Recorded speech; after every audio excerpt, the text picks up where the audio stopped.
لیے کہا کتے سے بدتر، سور سے بدتر، کیونکہ بے نمازی کے بارے میں معتبر ترین روایات سے ثابت کہ خدا کی رضا اسے شامل نہیں، خدا کی رضا اسے حاصل نہیں ہوئی۔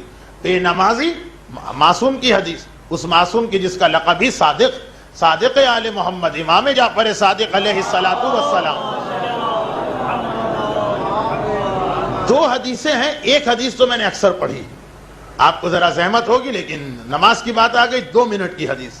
راوی پہنچا مولا ما اکبر الکبائر، بہت پڑھی ہے یہ حدیث لیکن موضوع کی مناسبت سے پھر مولا اکبر کبائر کون سے؟ اسلام میں تقریباً 1500 گناہ۔ شیخ خر عاملی نے کتاب لکھی ہے جس میں 1542 اعمال کو گناہ قرار دیا۔ اچھا یہ تعداد کم زیادہ ہو سکتی ہے کیونکہ ہر مجتہد کو اپنا ایک فتویٰ ہوتا، تقریباً 1500 فعل حرام، ان میں سے 70 گناہان کبیرہ اور 70 میں سے 7 سب سے بڑے گناہ۔ جب معصوم نے وہ گناہ بتائے تو اس میں 7 جو گناہ بتائے، کیونکہ حدیث ابھی بھی بتائی گئی شاید پچھلے یا اس سے پچھلے درس میں آئی، امام نے کہا کہ یہ 7 ہے سب سے بڑے گناہ، یعنی 1500 میں سے 70 نکلے، 70 میں سے 7۔ کون سے 7 گناہ؟ کفر، قتل، اذیت والدین، میدان جہاد سے فرار، سود کھانا، یتیم کا مال کھانا، ہجرت واجب ہو جائے اور ہجرت نہ کرنا۔ راوی نے حیران ہو کر کہا مولا اس میں سب ہے، نماز نہیں؟ کہا نماز تو پہلے نمبر پر آئی۔ میں نے کیا کہا؟ کفر باللہ، کفر گناہ کبیرہ۔ من ترک صلاۃ بغیر الا، جو بغیر کسی وجہ کے نماز چھوڑ رہا فقط کفر، وہ گویا کافر ہو گیا، گویا کافر ہو گیا، یعنی کافر تو نہیں لیکن کفر کے انتہائی قریب، بغیر کسی سبب کے۔ بے ہوش تھے، اس دن ایک اتفاقاً آنکھ نہیں کھولی، عادت کے تحت نہیں، اتفاقاً آنکھ نہ کھولی، بیماری بڑی شدید تھی، وہ دوسرے مسئلے، لیکن من ترک صلاۃ بغیر الا، بغیر کسی وجہ کے۔ امام نے کہا یہ تو کفر کے اندر ہے، کفر کہہ دو تو یہ کافی۔ ایک حدیث اور اس کے بعد دوسری حدیث، جہاں جو میرا اصل موضوع ہے کہ اللہ کی رضا نہیں ہے بے نمازی کے ساتھ، اللہ راضی نہیں، اور ابو ذر نے کہا جس سے اللہ راضی نہ ہو کتے کی تو مجھ سے بہتر۔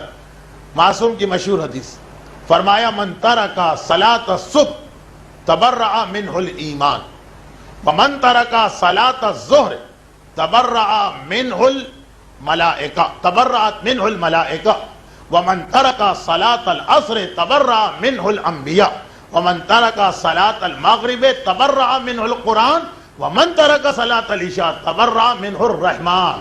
معصوم کہہ رہے صبح کی نماز قضا ہوگی، تمہارا ایمان تم پہ تبرہ کرتا ہے، یعنی بیزاری اختیار کرتا ہے، یعنی تمہیں چھوڑ کے چلا جاتا ہے، تم سے تعلقات کاٹ لیتا۔ تبرہ اور تولا، تولا مانے ولایت کے رشتے کو باقی رکھنا، تبرہ رشتے کو توڑ دینا۔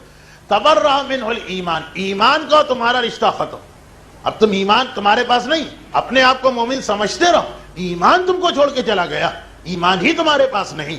اور اگر من ترک صلاۃ الظہر، اس کے بعد نماز ظہر بھی قضا ہوگی، تبرأت منہ الملائکہ، وہ سارے ملائکہ جن میں رحمت کے فرشتے بھی ہیں جن کو ہم اپنے گھر میں بلانا چاہتے ہیں، وہ کہتے ہیں کہ کہاں ہیں رحمت کے فرشتے؟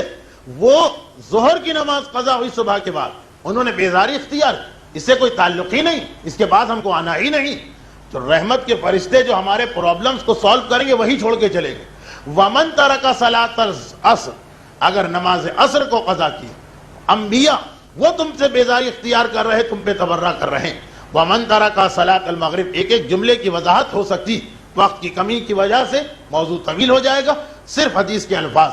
تبرأ منہ القرآن، مغرب کی نماز قضا ہو، قرآن تم پہ تبرہ کر رہا، قرآن تم پہ لعنت کر رہا، قرآن تم سے بیزاری اختیار کر رہا، قرآن تم سے رشتے کو کاٹ رہا، قرآن کا تمہارا کوئی رشتہ نہ رہا۔ ومن ترک صلاۃ العشاء تبرأ منہ الرحمن، اور اگر تم نے عشاء کی نماز بھی چھوڑ دی تو رحمان خدا نے تم پر تبرہ کیا، خدا تم سے بیزار ہو گیا، خدا نے تم سے رشتہ کاٹ لیا، خدا نے تمہیں چھوڑ دیا، خدا نے تمہیں نظر انداز کر دیا۔